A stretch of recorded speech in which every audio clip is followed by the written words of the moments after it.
अस्सलामुअलैकुम वरहमतुल्लाहि वबरकातुहू। आप सुबहान अल्लाह चैनल पर बयान सुनने जा रहे हैं। सुनकर इस पर अमल करें और दूसरों तक पहुंचाएं और अमल की नीयत से सुने और सुनकर लाइक शेयर ज़रूर करें। अस्सलामुअलैकुम।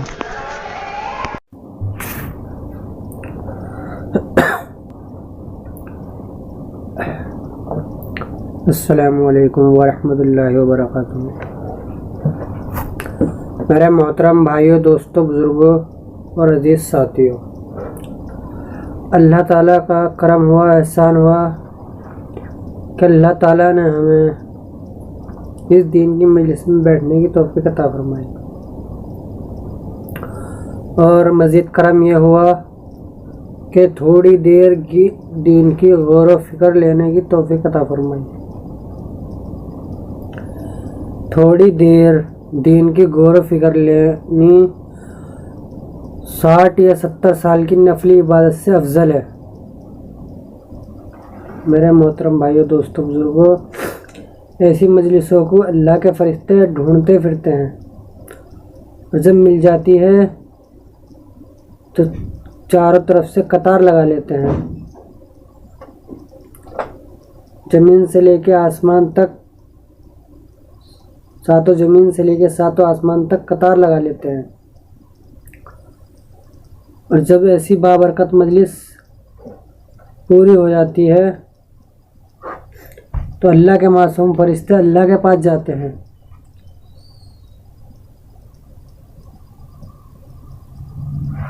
और जब अल्लाह के मासूम फरिश्ते अल्लाह के पास जाते हैं तो अल्लाह ताला आलिमुल गैब है, सब कुछ जानता है, लेकिन वो फिर भी अपने फरिश्तों से पूछता है, ए मेरे फरिश्तों, कहाँ से आए हो?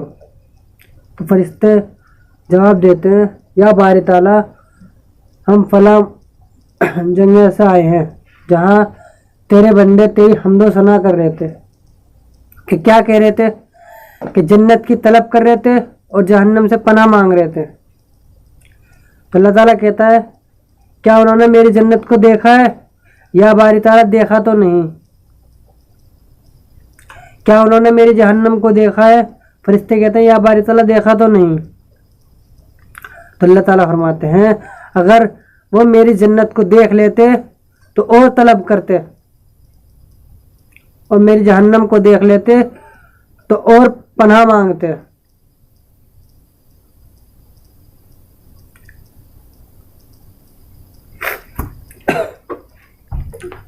तो अल्लाह ताला फरमाते हैं, ए मेरे फरिश्तों, तुम गवाह रहना कल क़यामत के दिन कि मैंने उन सबकी मग़फ़िरत कर दी।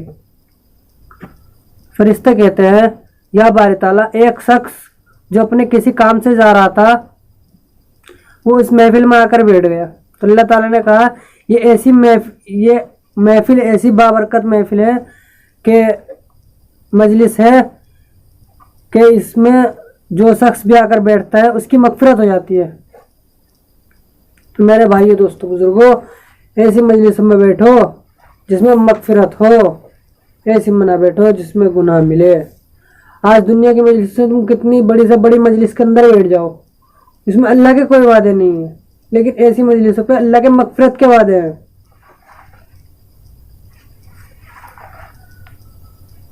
ऐसी मजलिसों में अल्लाह के मग़फ़िरत के वादे हैं और अल्लाह की कुदरत को पहचानने वाले बने। ज़मीन से गल्ले का निकलना, आसमान से बारिश का बरसना, जिंदा मुर्गी से मुर्दे अंडे का पैदा होना, मुर्दे अंडे से जिंदा मुर्गी का पैदा होना, वगैरह वगैरह, अल्लाह ताला की कुदरत। आज अगर हम ज़मीन में बीज डाल लें तो हमारी कोई कुदरत नहीं उसको निकालने के लिए। हम चाहे कितनी लाख कोशिश कर ले, हम उसे एक बीज को हम ज़मीन के अंदर डालेंगे और हम कितनी कोशिश कर ले उसको निकाल नहीं पाएंगे। लेकिन अल्लाह अपनी कुदरत से निकाल रहा है। अल्लाह अपनी कुदरत से निकाल रहा है बीज को।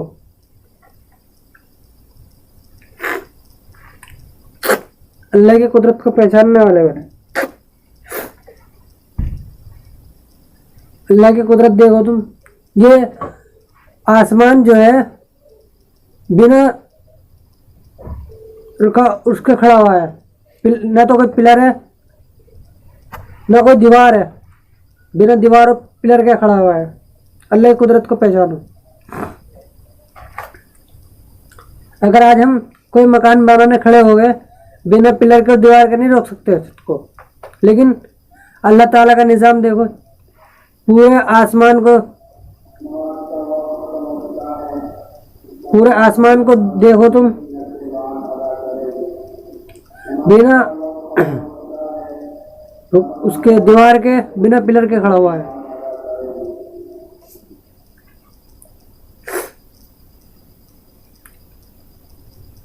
अल्लाह की कुदरत देखो।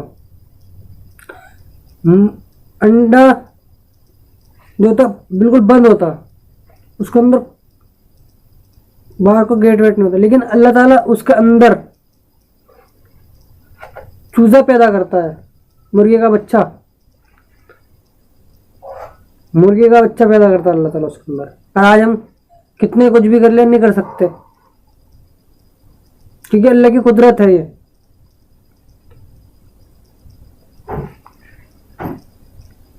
अल्लाह ताला जो है अपनी कुदरत से कुछ भी कर सकता है। अल्लाह ताला अगर पालने पा जाए तो वो किसी चीज को भी कहीं भी पाल सकता है। एक पत्थर है, उसके अंदर एक और पत्थर है, उसके अंदर एक और पत्थर है, और उसके अंदर एक कीड़ा है जिसके मुंह में हरी पत्ती है। ये अल्लाह की कुदरत है। अल्लाह ताला कहीं भी रोजी पहुंचा सकता है। रोजी पहुंचाने का जिम्मा अल्लाह के हाथ में है।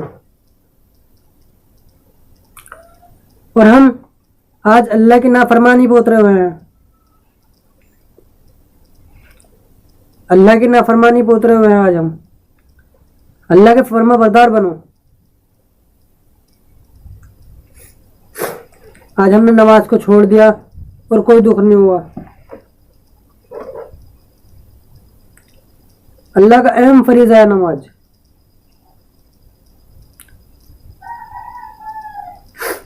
जन्नत की कुंजी है नमाज। हमारे नबी सल्लल्लाहु अलैहि वसल्लम की आंखों की ठंडक है नमाज।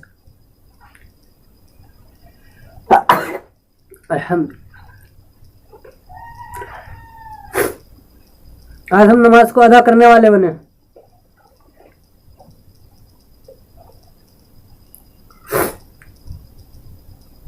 और नमाज काबिल कबूल हो, ये बताते हैं जो शख्स 5 वक्त की नमाज अदा कर रहा हो तो उसके गुनाह ऐसे झड़ जाते हैं जैसे सूखे हुए दरख्त से पत्ते झड़ जाते हैं। एक शख्स के घर के और काम के दरमियान 3 नहरें पड़ती हैं,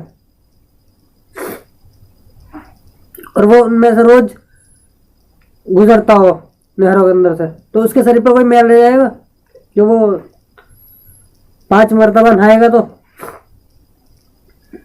इसी तरह से हम जब 5 वक्त की नमाज पढ़ेंगे, हमारे भी गुनाह नहीं रहेंगे, गुनाह धुल जाएंगे 5 वक्त की नमाज से।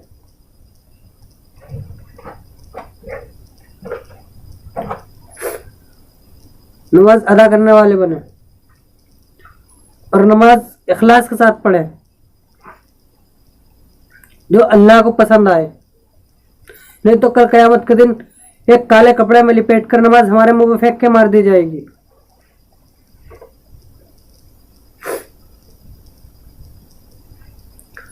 नमाज इस तरह से पढ़े कि अल्लाह हमें देख रहा है।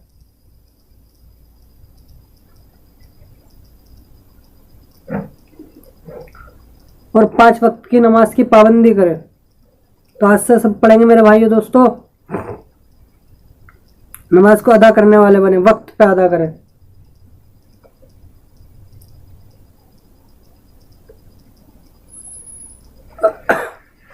और हर आकिल बालिग औरत मर्द को इतना इल्म सीखना ज़रूरी है कि हराम हलाल की पहचान हो जाए। इल्म ना होगा तो वो गलत काम करने से भी नहीं बचेगा, गलत काम भी करेगा, कि इल्म नहीं है। इसलिए इल्म भी होना बहुत ज़रूरी है। इल्म से जो है हराम हलाल की पहचान होती है।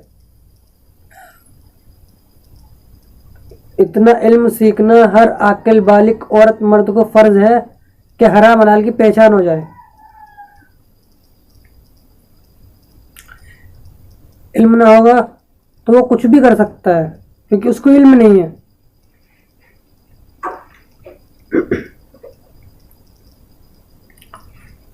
और जिक्र भी करना ज़रूरी है। जिक्र में एक हदीस पाक का मफ़हूम है कि एक शख्स के पास बहुत से पैसे हो जिनको वो तकसीम कर रहा हो, और एक शख्स जिक्र कर रहा हो, तो जिक्र करने वाला अफजल है।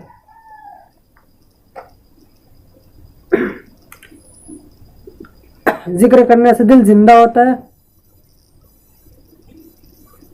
और ज़ाकिरीन के लिए 8 दरवाजे खोल दिए जाते हैं, जन्नत के 8 दरवाजे खोल दिए जाते हैं जिक्र करने वाले शख्स के लिए। और जिक्र की आदत डालने के लिए हमारे बड़े 3 तस्बीहात बता रहे हैं, सुबह फजर के बाद और शाम असर के बाद। नंबर 1 तीसरे कलमे की, नंबर 2 अत्तहियात की, दुरूद शरीफ की, नंबर 3 इस्तग़फ़ार के। ये 3 तस्बीहात बता रहे हैं, सुबह फजर के बाद और शाम असर के बाद।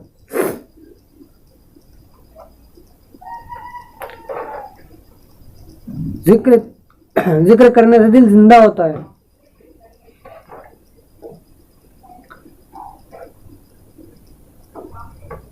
और जो भी काम करे वो इखलास के साथ करे। इखलास नहीं होगा तो हमारा कोई भी अमल कबूल नहीं होगा।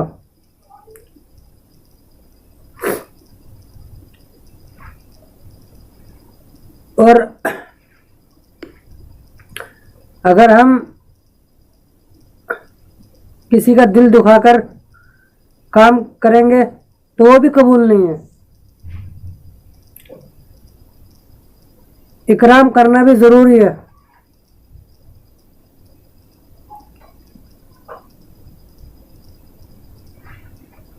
इकराम करना भी ज़रूरी है।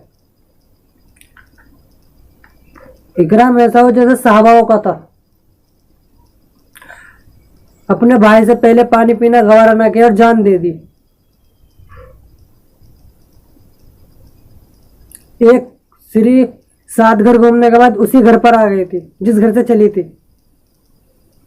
सहाबाओं का इकराम देखो, भाई से पहले पानी पीना गवारा नहीं किया और जान दे दी। और एक स्त्री आई कहीं से, तो ये सोच के कि मुझसे ज़्यादा मेरा भाई ज़रूरतमंद है, उसके घर पहुंचा दी। मुझसे ज़्यादा मेरा भाई ज़रूरतमंद है, दूसरे के घर पहुंचा दी। दूसरे ने तीसरे घर पहुंचा दी, तीसरे ने चौथे घर पहुंचा दी कि मुझसे ज़्यादा मेरा भाई ज़रूरतमंद है। चौथे ने 5वें घर पहुंचा दी, 5वें में 6ठे घर पहुंचा दी, 6ठे ने 7वें घर पहुंचा दी, और 7वें ने पहले घर पे पहुंचा दी फिर से कि मुझसे ज़्यादा मेरा भाई ज़रूरतमंद है। इस तरह से एक सीढ़ी 7 घर घूमने के बाद उसी घर पर आ गई थी जिस घर से चली थी। यह था सहाबाओं का इकराम।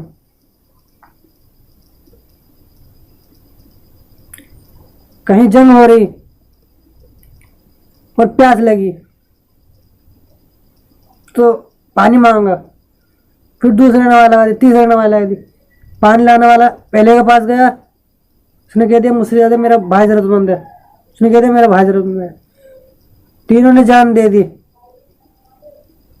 और अपने भाई से पहले पानी पीना गवारा ना किया।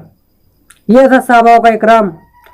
ऐसा आज हमारे अंदर इकराम आ जाए तो मेरे भाइयों दोस्तों बुजुर्गों जोड़ पैदा होगा। आज हमारे घरों में जोड़ क्यों नहीं पैदा है? क्योंकि हमारे अंदर इकराम निकल चुका है, हमारे दिलों से इकराम निकल चुका है। आज हम अपने भाई का ना हो रहा, क्योंकि इकराम नहीं है हमारे अंदर। इकराम ये है छोटे पर शफकत करनी आ जाए, बड़ों की इज्जत करनी आ जाए और माँ की कदर करनी आ जाए। छोटे पर शफकत क्यों करनी है? क्योंकि हमसे छोटे हैं, उनके गुनाह कम है, वो मासूम है। बड़ों की इज्जत इसलिए करनी है कि वे हमसे बड़े हैं, उनके अमाल हमसे ज़्यादा हैं। उलमा दिन की कदर इसलिए करनी है, वे अंबियाओं के वारिस है। और अंबिया किन्हें कहते हैं?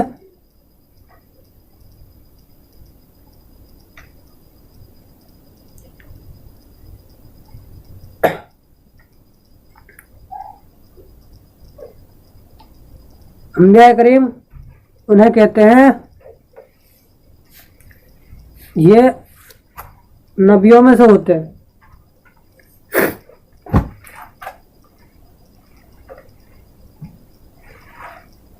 और हर काम इखलास के साथ करे, उसमें दिखावा ना हो, रियाकारी ना हो। और दिखावा होगा तो उसका कोई अजर नहीं मिलेगा। आज हमने किसी भूखे को खाना खिलाया और हमने सोचा कि ये हमें गनी का है, मालदार का है, किसी ने मुझे खाना खिलाया। नहीं, जो काम करे अल्लाह के लिए करे। हर नेक अमल छोटे से छोटा, बड़े से बड़ा अल्लाह के लिए करना आ जाए। इखलास होगा तो उसका सवाब मिलेगा और इखलास नहीं होगा तो उसका कोई सवाब नहीं मिलेगा।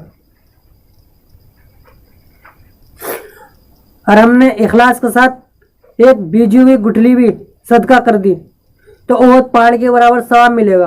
और हमने बिन इखलास के साथ पहाड़ के बराबर सोना सदका कर दिया, उसका हमें कोई अजर नहीं मिलेगा। एक राय के दाने के बराबर भी सवाब नहीं मिलेगा। क्यों? अल्हम्दुलिल्लाह, क्योंकि उसमें इखलास नहीं है। हमारे अंदर से इखलास निकल चुका है। हम सोचते हम किसी को खाना खिला रहे तो लोग हमें मालदार कहे, हम किसी को कपड़े दे रहे थे लोग हमें गनी कहे। नहीं मेरे भाइयों दोस्तों बुजुर्गों, चाहे हमें कोई कुछ ना कहे, बस हमारा अल्लाह देख रहा है। ऐसा हो कि हम दया से दे रहे, बाया तो खबर भी ना हो, इखलास हो दिल के अंदर कि मेरा अल्लाह मुझे देख रहा है, मैं जो काम कर रहा हूँ अल्लाह के लिए कर रहा हूँ। अगर मैं 2 रकात ही पढ़ रहा हूँ तो अल्लाह के लिए पढ़ रहा हूँ। कोई मुझे नमाजी कहे इसलिए नहीं कि मैं अल्लाह के लिए पढ़ रहा हूँ। कोई मुझे चाहे कुछ भी कहे, मैं अल्लाह के लिए कर रहा हूँ। जो भी नेक अमल करे अल्लाह के लिए करे। और हम इखलास के साथ करेंगे तो उसका हमें सवाब मिलेगा, और बिन इखलास के साथ करेंगे तो उसका कोई सवाब नहीं मिलेगा, कोई अजर नहीं मिलेगा उसका। और इन सब बातों को सीखने के लिए मेरे भाइयों दोस्तों बुजुर्गों अल्लाह के रास्ते में निकलना पड़ता है। जब तक अल्लाह के रास्ते में निकलेंगे तो हमारी बात समझ में नहीं आएगी। इसलिए मेरे भाइयों दोस्तों बुजुर्गों अल्लाह के रास्ते में निकलना भी जरूरी है। हमारे सहाबाओं के पास जब ऐलान लग जाता था कि जिहाद के लिए चलो तो वे तैयार हो जाते थे, बच्चे बच्चे तैयार हो जाते थे जाने के लिए। और जब तो जान का जिहाद होता था तब तो खाली माल का जिहाद है, वक्त का जिहाद है।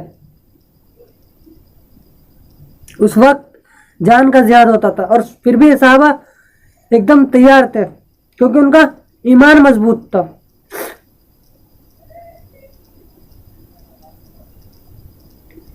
अगर आज हमारा ईमान मजबूत करना है तो अल्लाह के रास्ते में निकलना पड़ेगा मेरे भाइयों दोस्तों बुजुर्गों।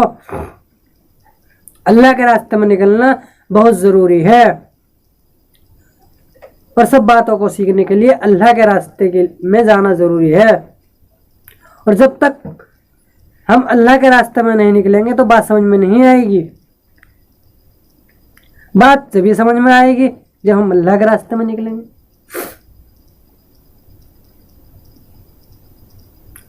हमारे साहबाओं ने जितनी कुर्बानी दी इतनी तो आज हमसे मांगी भी नहीं जा रही। जब हमारे साहबा ईमान लेकर आए, हजरत बिलाल रजी अल्लाह ताला अन्हु जब ईमान लेकर आए तो उनको रातों को कोड़े मारे जाते और दिन में तपती हुई गर्म रेत पर लिटा दिया जाता और कहते कि या तो ईमान से फिर जाना, इसी हालत में मर जा। तो हजरत बिलाल रजी अल्लाह ताला अन्हु फरमाते, अहद अहद अहद, अल्लाह एक है। अहद अहद, अल्लाह एक है। और उनके साथ यही रोजमर्रा का यही होता। रात को कोड़े बरसाए जाते और दिन में गर्म तपती हुई लेट पे लेटा दिया जाता और उनके ऊपर एक पत्थर रख दिया जाता कि ईमान से फिर जा। लेकिन हजरत बिलाल रज़ी अल्लाह ताला अन्हु अपने ईमान से तसम्मस नहीं होते थे। क्यों? क्योंकि उनका ईमान बन चुका था।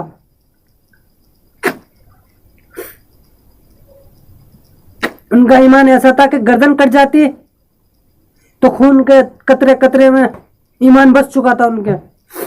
और आज कोई हमें दो रैपटे मार दे, हम अपने ईमान से फिर जाते। क्यों? क्योंकि हमारा ईमान मजबूत नहीं है, हमारा ईमान पक्का नहीं है। ईमान को पक्का करे। हजरत खब्बाब रज़ियल्लाहु ताला अन्हु की कुर्बानी देखो। जब उमर रज़ियल्लाहु ताला अन्हु ईमान लेकर आए तो हजरत खब्बाब रज़ियल्लाहु ताला अन्हु से पूछा कि जब तुम ईमान लेकर आए तुम पर क्या बनी? हजरत खब्बाब रज़ियल्लाहु ताला अन्हु ने कहा कि मेरा पीछे से कुर्ता उठाकर देख लिया है। तो हजरत उमर रज़ियल्लाहु ताला अन्हु ने कुर्ता उठाकर देखा तो उनके कमर पे मांस के सिवा हड्डी हड्डी चमक रही थी। क्या पूछा कि ये क्या आलम है? तो पूछा कि ये क्या आलम है? तो हजरत खब्बाब रज़ियल्लाहु ताला अन्हु ने जवाब दिया कि जिस वक्त मैं ईमान लेकर आया हूँ तो मेरे को गरम गरम कोयलों पर घसीटा जाता, जिसकी आग मेरे खून और चर्बी से बुझती। इस तरह से मेरे भाइयों दोस्तों बुजुर्गों हमारे पास तक ईमान पहुंचा है। और आज हमें ईमान की कोई कदर नहीं है, कोई कदर और कीमत नहीं है।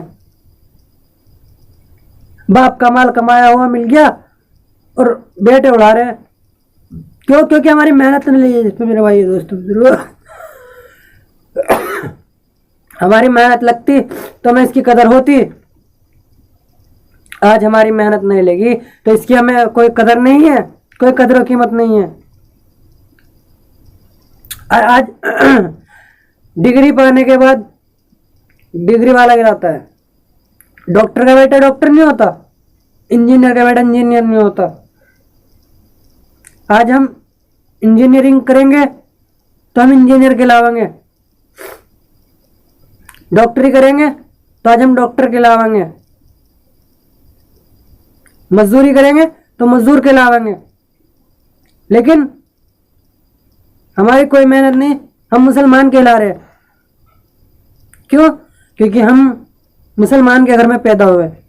आज कोई बच्चा डॉक्टर के घर में पैदा हो जाएगा वो डॉक्टर नहीं कहलाएगा, क्योंकि जब तक उसको डॉक्टर की डिग्री हासिल नहीं होगी वो डॉक्टर नहीं कहलाएगा। लेकिन आज हम मुसलमान के घर में पैदा होने के बाद मुसलमान कहला रहे हैं। तो इसलिए हमें आज ईमान की कोई कदर कीमत नहीं, इस क्योंकि हमारी मेहनत ले लेगी इस पे। मेरे भाई दोस्तों बुजुर्गों साहबाओं की कुर्बानी देखो, किस तरह से उन्होंने कुर्बानी दी है, किस तरह से हमारे पास ये दिन आया है, इसकी कदर करो। हमारे नबी आप सल्लल्लाहु अलैहि वसल्लम घर घर जाके ये दावत देते कि कलमा पढ़ लो, ईमान ले आओ। जितना हमारे नबी को सताया गया इतना किसी और नबी को नहीं सताया गया। उन पर पत्थर बरसाए जाते, कूड़ा डाला जाता, लेकिन वे कुछ ना कहते। ये थे हमारे आप सल्लल्लाहु अलैहि वसल्लम के अखलाक। और आज कोई हमारे एक थप्पड़ मार दे तो हम उससे बदला लेने के लिए तैयार रहते हैं। आप सल्लल्लाहु अलैहि वसल्लम का आने से पहले ऐसा दौर था कि अगर किसी के ऊँट से पहले पानी पी लिया तो वे नसीहत करते थे कि उसके ऊँट ने हमारे ऊँट से पानी पहले पी लिया था तो उससे बदला लेना। लेकिन जब आप हजरत मोहम्मद मुस्तफ़ा सल्लल्लाहु अलैहि वसल्लम तशरीफ लाए, उसके बाद बहुत बदलाव आए। उनके आने से पहले लड़कियों को जिंदा दफना दिया जाता था, लेकिन आप सल्लल्लाहु अलैहि वसल्लम जिस वक्त तशरीफ लाए तो सब निज़ाम बदल गया,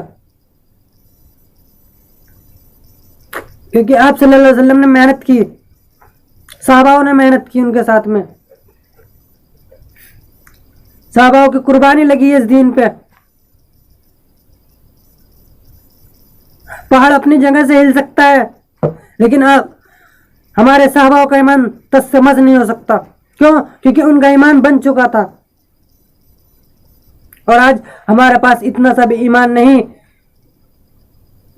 कि हमें एक गिलास पानी मिल जाए अपने ईमान के बदले पीने के लिए।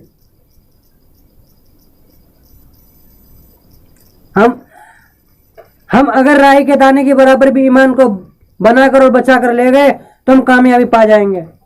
आज हमारा ईमान राई के दाने के बराबर भी नहीं है मेरे भाइयों, दोस्तों, बुजुर्गों। ईमान को बनाना बहुत जरूरी है। ईमान नहीं होगा तो हम जन्नत में नहीं जा पाएंगे। राई का दाना के बराबर ईमान को बनाकर और बचाकर ले जाना है इस दुनिया से। दुनिया जो है बहुत बेकार चीज है। कल क़यामत के दिन जब फैसला हो जाएगा तो कहा जाएगा कि जो दुनिया में था, दुनिया के साथ इसको जहन्नम में डाल दिया जाएगा, और दुनिया एक बूढ़ी शक्ल में आएगी कि जो इसके चाहने वाले थे इसके साथ में इसे जहन्नम में डाल दिया जाए। तो इसलिए मेरे भाइयों, दोस्तों, बुजुर्गों, दुनिया को छोड़ो और अपने घरों को छोड़ो, अल्लाह के रास्ते में निकलो। आओ कामयाबी की तरफ। कामयाबी मेरे भाई, दोस्तों, बुजुर्गों, दुनिया में नहीं है। कामयाबी जो है वो है दीन में। तो कामयाबी की तरफ आओ। ये नहीं कह रहा कि मैं दुनिया मत कमाओ, दुनिया में भी काम करो और दीन का भी काम करो। दोनों काम करने जरूरी है। जरूरी नहीं है दुनिया का काम, लेकिन दीन का काम करना जरूरी है। आज मेरे भाई, दोस्तों, बुजुर्गों, आप कह रहे हो कि हम मशगूली में हैं। नहीं, मशगूली से निकलो। आज ही हमें मौत आ गई तो फिर भी तो हम जाएंगे ना घर को छोड़ के। इसलिए आदत बनाओ। आदत बनाने के लिए अल्लाह के रास्ते में निकलो। अभी कहते मैं भी को पाल रहा, मैं बच्चों को पाल रहा। नहीं, पालने वाली जात अल्लाह की है, वो पाल रहा है, वो कुदरत रखता है पालने पे। वो 7 तालों के अंदर भी खाना दे सकता है, उसकी कुदरत है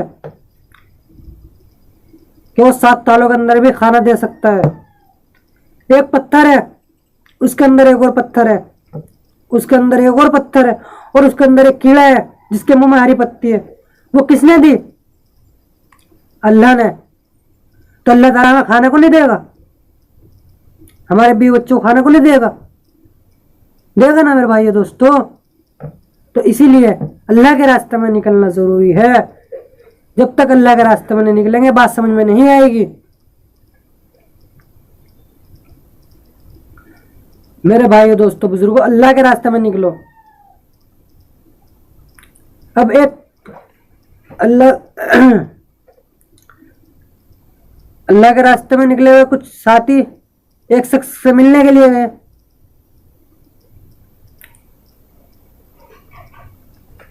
उसने कहा मैं तो अभी जा नहीं सकता। कहा क्या गरज है? कि अभी मेरे एक छोटे बेटे की शादी करनी है, उसके लिए मकान बनाना है। कहा है तो दुनिया का काम है ना, मेरा जाना अभी नहीं हो सकता क्योंकि मेरे ये दोनों काम करने हैं। तो उन्होंने कहा कि ये बच्चे तुम्हारे काम नहीं आएंगे, तुम्हारे काम जो आएंगे वो तुम्हारे अमाल आएंगे।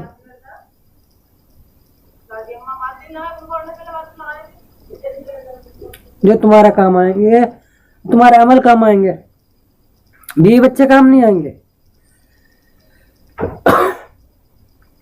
तो उन्होंने कहा चलो एक बात मान लो मेरी।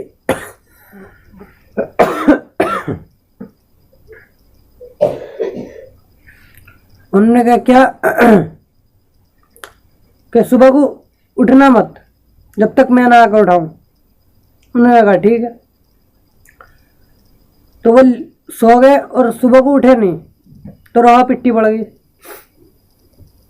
कि इनकी रूह प्रवास कर गई, इनका इंतकाल हो गया। अब जो जमात के साथी इनसे मुलाकात करके गए थे वे आए।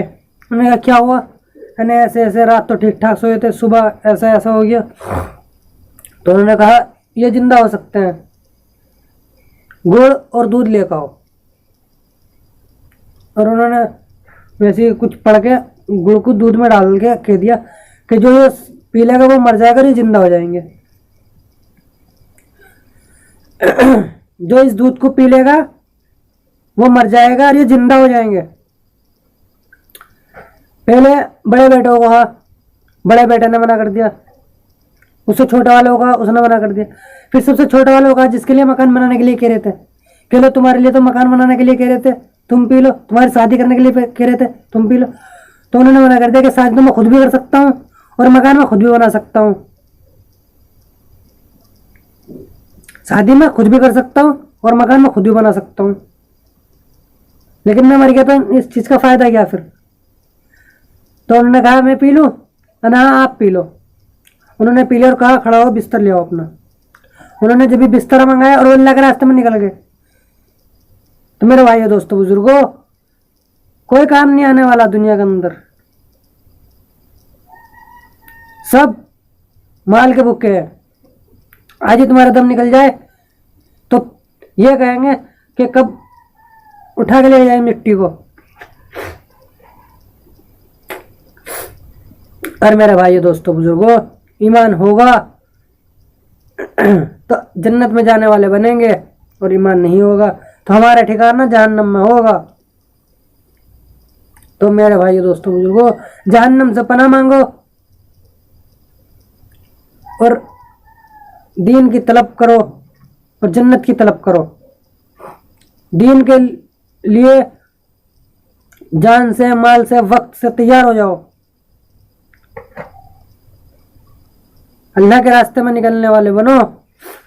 अल्लाह के रास्ते में, जब तक अल्लाह के रास्ते में निकलना नहीं हो रहा तो 5 काम करे अपने मुकाम पर रहकर। 5 काम क्या है?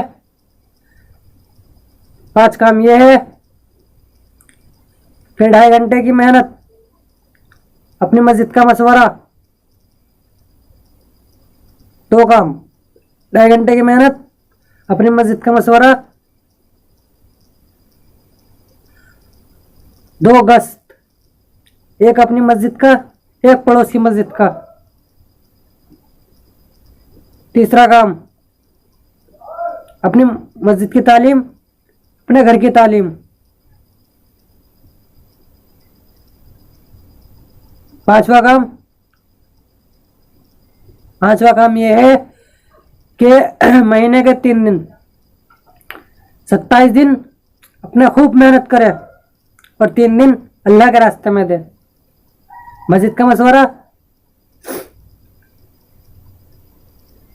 मस्जिद में 2.5 घंटे अल्लाह के काम के लिए, 2.5 घंटे अपने घर की तालीम, मस्जिद की तालीम, अपनी मस्जिद का मशवरा, वो अपनी मस्जिद का गश्त, दूसरे की मस्जिद का गश्त, और महीने के 3 दिन। ये 5 काम करे।